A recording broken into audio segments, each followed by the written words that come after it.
Houthi ও হিজবুল্লাহর পর হামাসের সাথে কাঁধে কাঁধ মিলিয়ে ইসরায়েল গংদের বিপক্ষে লড়ছে ইরাকি প্রতিরোধ গোষ্ঠী।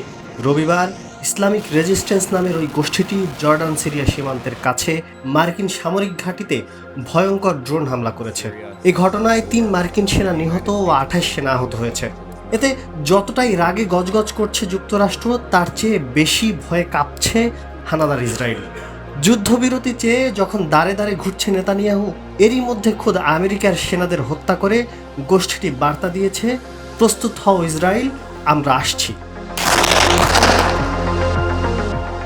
গত ৭ অক্টোবর ইসরায়েলে হামাসের ভয়ঙ্কর হামলার পর ৩ মাসেও যুক্তরাষ্ট্রের কোনো সেনা নিহতের ঘটনা ঘটেনি। কিন্তু রবিবার মার্কিন বাহিনীর বুক বরাবর ড্রোন হামলা করে পুরো মধ্যপ্রাচ্যকেই কাঁপিয়ে দিয়েছে ইরাকি প্রতিরোধ গোষ্ঠীটি। এতে মধ্যপ্রাচ্য জুড়েই যুদ্ধ ছড়িয়ে পড়ার সম্ভাবনা দেখা দিয়েছে। উত্তরে হিজবুল্লাহ, দক্ষিণে হুতি এবং ঘরের কাছে হামাসের কাছে ধরাশায়ী হতে হতে যখন ইসরায়েল মহাক্লান্ত, ঠিক তখনই খবর এলো পূর্ব দিক থেকেও শুরু হয়ে গেছে হামলা। এবার আর পালানোর পথটাও থাকলো না ইসরায়েলের কাছে। যুক্তরাষ্ট্র এই ভয়ঙ্কর হামলার প্রতিশোধ নিতে মরিয়া। বাইডেনও কঠোর প্রতিশোধের ঘোষণা দিয়ে দিয়েছেন। হামলার অল্প সময়ের মধ্যেই ইরানকে দায়ী করে প্রতিশোধের ঘোষণা দেয় যুক্তরাষ্ট্র।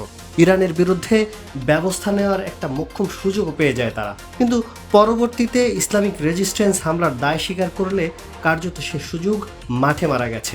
ইসলামিক রেজিস্ট্যান্স ইরানের সমর্থনপুষ্ট জেনেও ইরানকে সরাসরি কিছু বলতে পারছে না বাইডেন প্রশাসন। যুক্তরাষ্ট্র জানে ইসলামিক রেজিস্ট্যান্সের হাত দিয়ে হামলা করে ইরান মূলত বার্তা দিয়েছে, ইরান এখন সম্পূর্ণ প্রস্তুত। রাগে নিজের মাথার চুল নিজে যেন ছিঁড়ছে যুক্তরাষ্ট্র। এদিকে যুদ্ধবিরতি নিয়ে আলোচনা করতে ফ্রান্সের রাজধানী প্যারিসে বৈঠকে বসেছে ইসরায়েল। ২০০ যুদ্ধবন্দীর মুক্তির বিনিময়ে ২ মাসের যুদ্ধবিরতির প্রস্তাব দিয়েছে তারা। মিশর, কাতার ও যুক্তরাষ্ট্রের প্রতিনিধিরা এই বৈঠকে ছিলেন। তবে কোনো আশার আলো নেতানিয়াহু দেখেননি। ইসরায়েলি বাহিনীকে নাকানি চুবানি খাওয়াচ্ছে হামাস।